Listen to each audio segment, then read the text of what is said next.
بسم اللہ الرحمن الرحیم۔ بسم اللہ الرحمن الرحیم۔ السلام علیکم ورحمۃ اللہ۔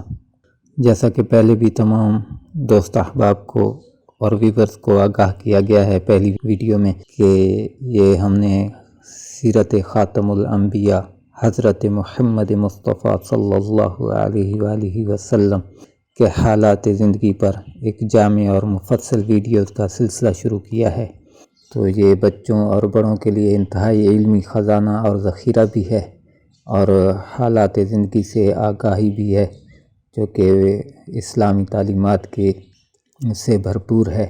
تو اس میں شرکت کر کے اور ان ویڈیوز کو اور ہمارے چینل کو سبسکرائب کر کے ویڈیوز کو لائک کر کے حوصلہ افزائی کریں۔ جزاک اللہ خیر۔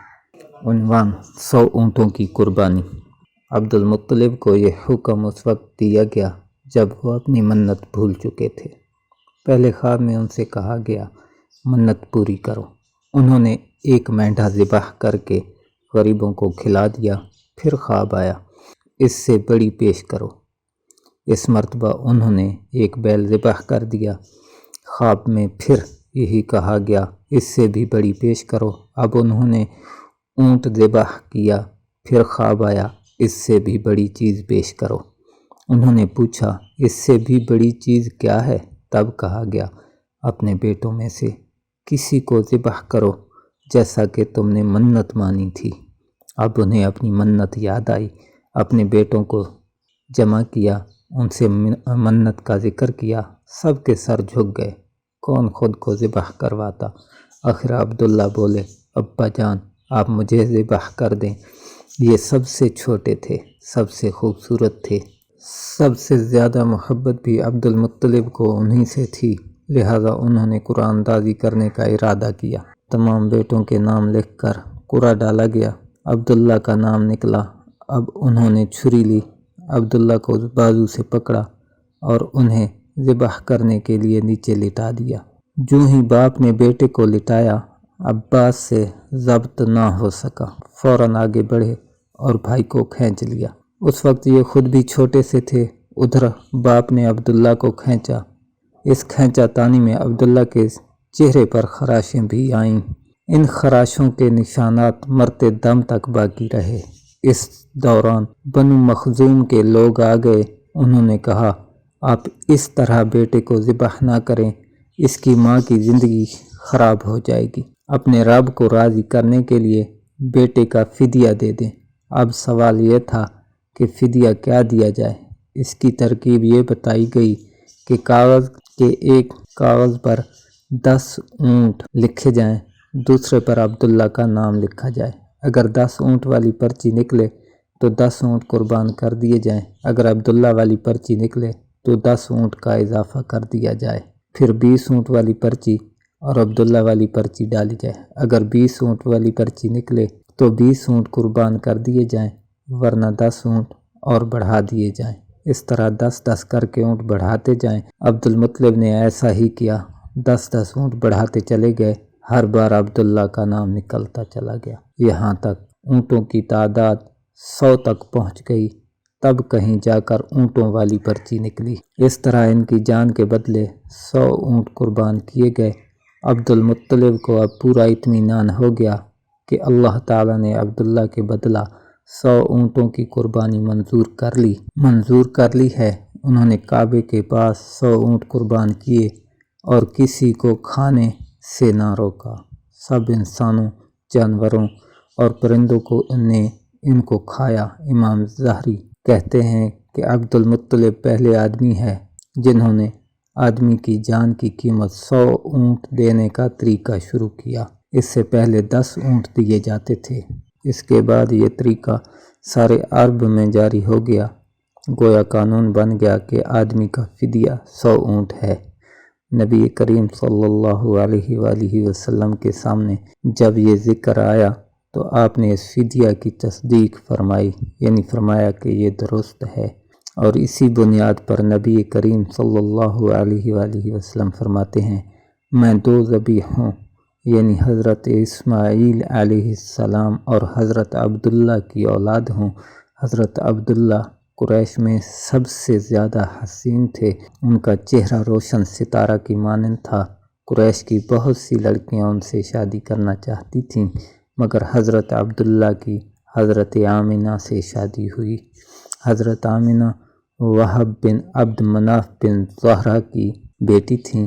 شادی کے وقت حضرت عبداللہ کی عمر 18 سال تھی۔ یہ شادی کے لیے اپنے والد کے ساتھ جا رہے تھے۔ راستہ میں ایک عورت کعبہ کے پاس بیٹھی نظر آئی۔ یہ عورت ورقہ بن نوفل کی بہن تھی۔ ورقہ بن نوفل قریش کے ایک بڑے عالم تھے۔ ورقہ بن نوفل سے ان کی بہن نے سن رکھا تھا کہ وقت کے آخری نبی کا ظہور ہونے والا ہے، اور ان کی نشانیوں میں سے ایک نشانی یہ ہوگی کہ ان کے والد کے چہرے میں نبوت کا نور چمکتا ہوگا۔ جو ہی اس نے عبداللہ کو دیکھا، فوراً اس کے ذہن میں یہ بات آئی۔ اس نے سوچا ہو نہ ہو یہ وہ شخص ہے جو پیدا ہونے والے نبی کے باپ ہوں گے۔ چنانچہ اس نے کہا، اگر تم مجھ سے شادی کر لو تو میں بدلہ میں تمہیں اتنے ہی اونٹ دوں گی جتنے تمہاری جان کے بدلے میں ذبح کیے گئے تھے۔ اس پر انہوں نے جواب دیا، میں اپنے باپ کے ساتھ ہوں، ان کی مرضی کے خلاف کچھ نہیں کر سکتا، نہ ان سے الگ ہو سکتا ہوں، اور میرے والد باعزت آدمی ہیں، اپنی قوم کے سردار ہیں۔ بہرحال ان کی شادی حضرت آمنہ سے ہو گئی۔ اب آپ قریش کی عورتوں میں نسب اور مقام کے اعتبار سے افضل تھیں۔ حضرت آمنہ حضرت عبداللہ کے گھر آ گئیں۔ آپ فرماتی ہیں، جب میں ماں بننے والی ہوئی تو میرے پاس ایک شخص آیا، یعنی ایک فرشتہ انسانی شکل میں آیا۔ اس وقت میں جاگنے اور سونے کے درمیانی حالت میں تھی۔ عام طور پر اس حالت کو غنودگی کہا جاتا ہے۔ اس نے مجھ سے کہا، کیا تمہیں معلوم ہے تم اس امت کی سردار اور نبی کی ماں بننے والی ہو؟ اس کے بعد وہ پھر اس وقت آیا جب نبی صلی اللہ علیہ وآلہ وسلم پیدا ہونے والے تھے۔ اس مرتبہ اس نے کہا، جب تمہارے ہاں پیدائش ہو تو کہنا، میں اس بچے کے لیے اللہ کی پناہ چاہتی ہوں ہر حسد کرنے والے کے شر اور برائی سے۔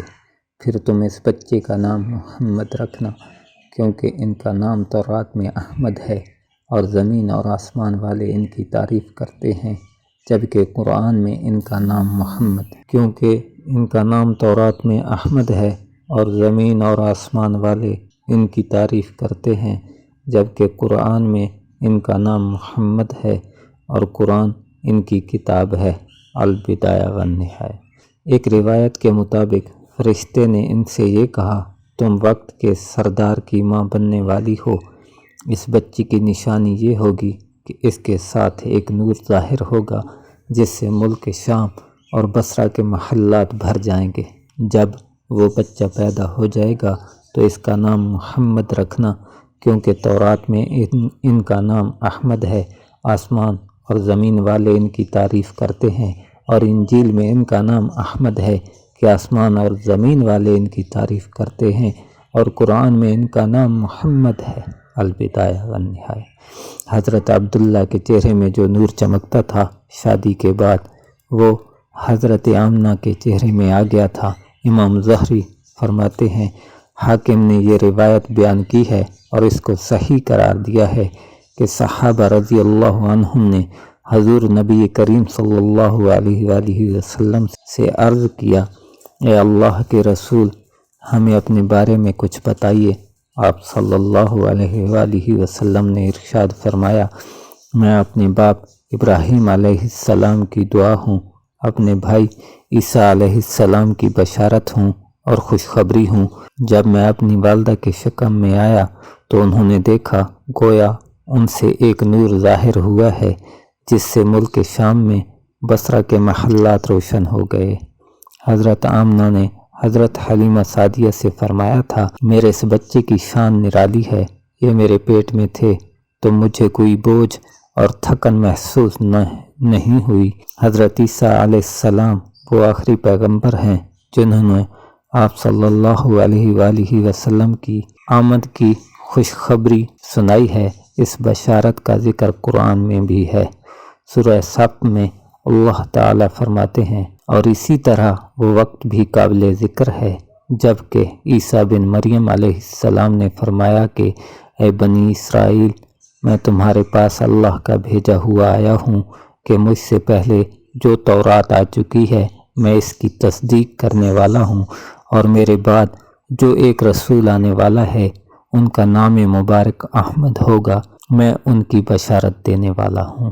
اب چونکہ حضرت عیسیٰ علیہ السلام یہ بشارت سنا چکے تھے، اس لیے ہر دور کے لوگ آپ صلی اللہ علیہ وآلہ وسلم کی آمد کا بے چینی سے انتظار کر رہے تھے۔ ادھر آپ کی پیدائش سے پہلے ہی حضرت عبداللہ انتقال کر گئے۔ سابقہ کتب میں آپ کی نبوت کی ایک علامت یہ بھی بتائی گئی ہے کہ آپ کے والد کا انتقال آپ کی ولادت سے پہلے ہو جائے گا۔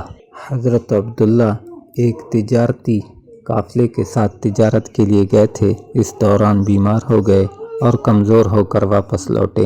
قافلہ مدینہ منورہ سے گزرا تو حضرت عبداللہ اپنی ننھیال یعنی بنو نجار کے ہاں ٹھہرے۔ ان کی والدہ بنو نجار سے تھیں۔ ایک ماہ تک بیمار رہے اور انتقال کر گئے۔ انہیں یہیں دفن کر دیا گیا۔